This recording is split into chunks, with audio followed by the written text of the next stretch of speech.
everyone, to another edition of the GSMC College Football Podcast, brought to you by the GSMC Sports Network. I'm your host, as always, Tommy Brzee. It is Tuesday, July 9th around here, and we have a great show for you today. We're going to start talking a little bit about the media days that are starting today. The main one we're going to discuss today is going to be the Big 12 media days. They're starting today out in Las Vegas. Want to break down that for you guys and some of the big talking points there.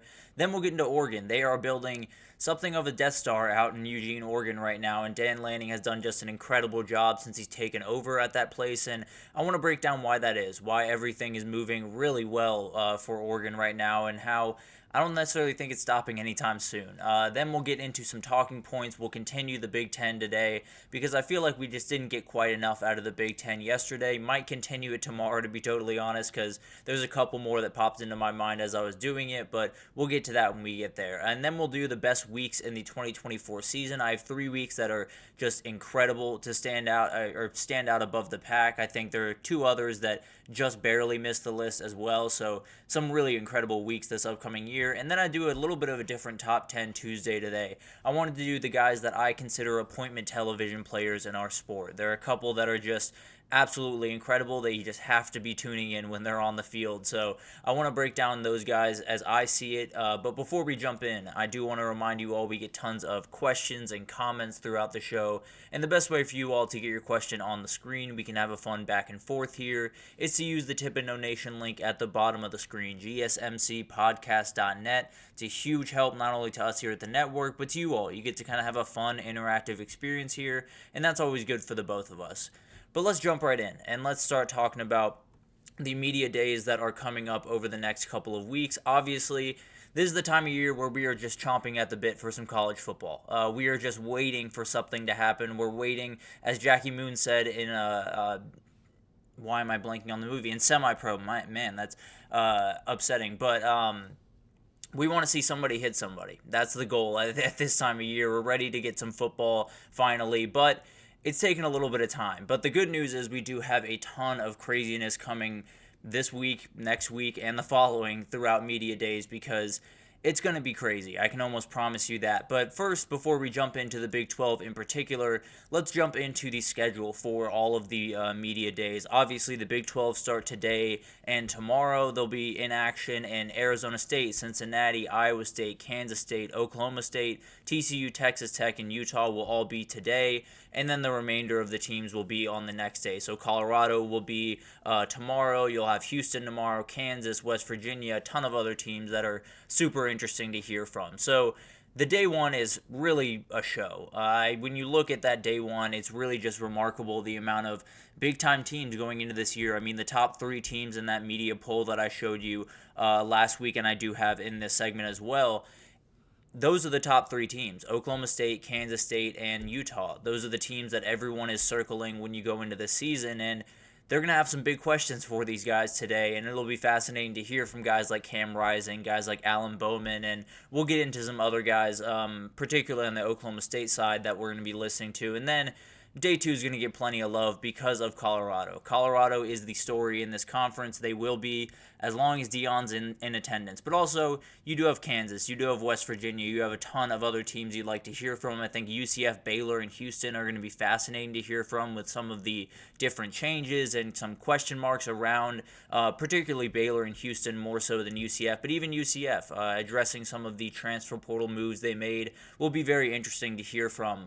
in Gus Malzahn. So it'll be fascinating to watch all of that unfold. But let's jump into the Big 12 and let's talk about all of the things that are going to happen this week. Obviously, it's a new look Big 12. You add Colorado, Utah, Arizona State. So a new look. Definitely that will be a huge topic of conversation going into this week. I do think there will be a little bit of talk around conference realignment, but if you look around the landscape, they tend to be, the Big 12 that is, tends to be the one that's least involved, at least as of right now, at least in the forefront, as we can tell. Obviously, a lot of this stuff happens behind closed doors, so it'll be interesting to see how much they're involved down the road. But as of right now, they're kind of a little bit lurking in the back, while the ACC, the Pac-12 are out in front, and the SEC and the Big Ten will always be out in front. But obviously, hearing from Brett Yormark will be incredibly interesting. He's someone that orchestrated a lot in the last, even 365 days for the Big 12, and it's a huge, huge thing that they're going into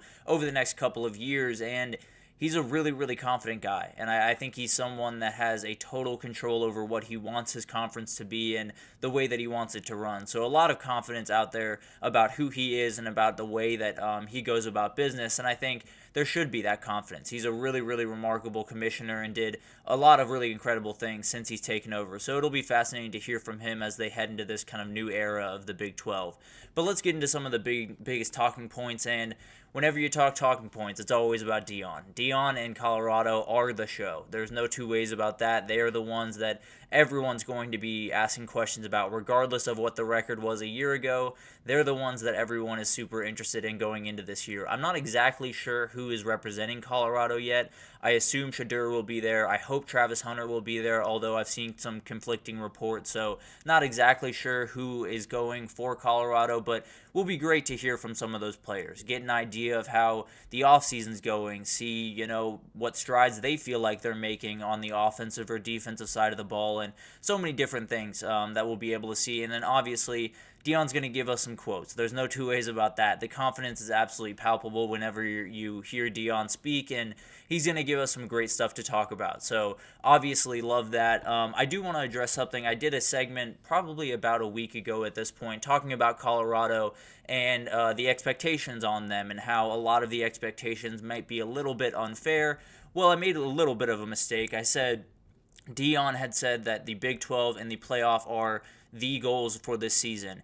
That is something that I must have just misconstrued through the offseason, because that's not exactly what he had said. He says that he has his eyes set on a bowl game this year, and then he believes that they can be successful in the future and make playoffs, and obviously that's something he'd like to do this year, but he has his eyes set on a more realistic goal. So obviously that would have changed the way that I addressed that, and obviously apologies for misconstruing what he was saying, but this is obviously going to be a very interesting topic of conversation. I do think some of the expectations from the fan base are a little bit lofty, but that's a totally different conversation that we can address throughout the season. But the other thing I'm watching is, who's the big dog at the table? Who's the team that everyone's kind of surrounding, that everyone thinks is kind of the leader of the pack right now? And frankly, I think it's Oklahoma State. I don't necessarily think that will be the case at the end of the season. I think it's I think the reality is there for Utah or Kansas State or Kansas or one of those other teams to make their way up into that position. But I think when you walk into this new conference, they're just coming off a conference title trip. They lost to Texas, obviously, but Texas is no longer around, neither is OU. So it feels like Oklahoma State is sitting at the top perch, at least as of right now. That will obviously change throughout the season, and maybe it won't change. Maybe they'll even lengthen that gap even more. Who knows? But at the end of the day, it'll be a very interesting couple of days for Oklahoma State. Obviously, one of the big topics of conversation is Ollie Gordon. He will be in attendance along with Nate Martin, Colin Oliver, Alan Bowman, a lot of really talented veteran players for them. There will be questions about that DUI arrest that happened to Ollie Gordon last week, and I really like that Mike Gundy is having him come. I think there was a question of would he be in attendance or would he not because of all the things going on around that type of thing. But I think it's always good to put your guy front and center and have him answer some of these questions that are going to be difficult to answer. But this is the reality, and I think it's a good precedent to set, to say our guy just made a huge mistake. He probably knows he made a huge mistake, and we're going to put him out in front and let him answer for that. And I think that's obviously it gives you an idea of how Mike Gundy goes about business. He was not letting Ollie Gordon get off with this and with absolutely no repercussions, that's for sure. I think more will come, honestly, but I do think putting him out there, making him go to Big 12 Media Days and get some of those tough questions is going to be very important, to be totally honest. And then the other team that everyone's going to be watching, obviously, is Utah, for a number of different reasons, not just because they are the favorite walking into this conference, and a lot of people will want to hear how the team is going, but Cam Rising coming back from an injury is a huge topic of conversation. We'll likely hear from him. I believe he is one of the group going, and I think he's going to be really interesting to hear from, because you never really know how a kid's feeling until you can kind of see him in person and get the feeling from what he's saying. So I tend to believe he's more than fine. I tend to believe he's fully healthy, but it was a very weird year last year. And a lot of things happened that it felt like he was going to come back, and then he never quite did. So you never really know. And you hope that he's fully healthy and ready to roll, and we'll hear more about that. And also, they have a new head coach in waiting.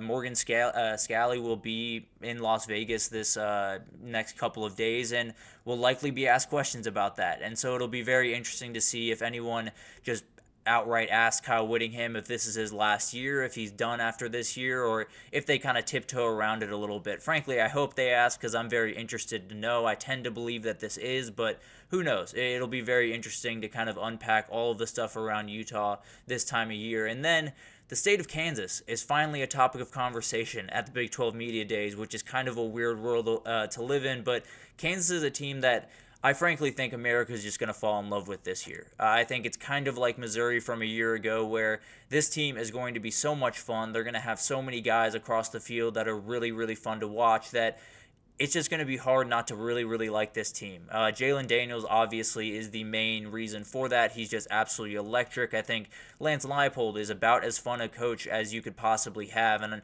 frankly, I think he has every chance to walk in and be the team that dominates the Big 12 going forward. So the Jayhawks have a ton riding on this year, and as long as Jalen Daniels is on the field, things get really interesting really quickly, that's for sure. And then you have Kansas State, obviously another favorite walking into this season. Avery Johnson will likely be there, another reason why they are so highly rated going into the season. And hearing from him, hearing how he's adjusting to the offense, because a new offense with Colin Klein making his way down to A&M, it'll be fascinating to hear all of that. And then Chris Klieman has a chance to make a huge splash this year. Everyone knows how good he is. Everyone knows that he's a really good coach. This is the year where he maybe wins a Big 12 title, maybe goes to the playoff, maybe puts his name a little bit more on the forefront than it frankly already should be, but that's beside the point.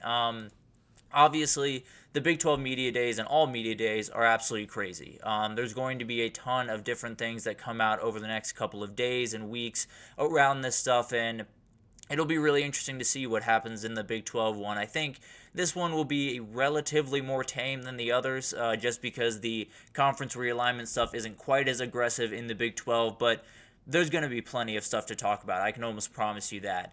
This is that media poll that I talked about earlier. Utah, Kansas State, Oklahoma State leading the way. A ton of mess in the middle, to be totally honest with you. And then you have a couple teams towards the bottom that likely won't make noise, but Baylor and Houston are two that I'm watching a little bit closer than the rest. I'll just put it that way. But I do think media days are that time of year where you really start feeling the juices flowing, right? You really start to feel like football is really going to start happening here pretty soon. You get to hear from the coaches. You get to hear from the players. You get that excitement. So it's starting today. It's not going to stop until very late in this month, and we're going to cover it all. And I just cannot wait, because I think there's going to be incredible amounts of news on the field, but also there's going to be realignment news. There's going to be house settlement news. There's going to be some coaching news. There's going to be news all over the place, and we'll break it down as it comes out. But really love this time of year, because it gets every fiber of my being just incredibly excited for the upcoming season. So just cannot wait for that. But we're going to take our first break here, and when we come back, we're going to talk about Oregon. They are building what I would describe as a Death Star out in Eugene, Oregon right now, and I want to break down how they're doing it and why Dan Lanning is just passing with flying colors right now. It's just absolutely incredible what he's doing. So we'll break that down right after this, so stick with us.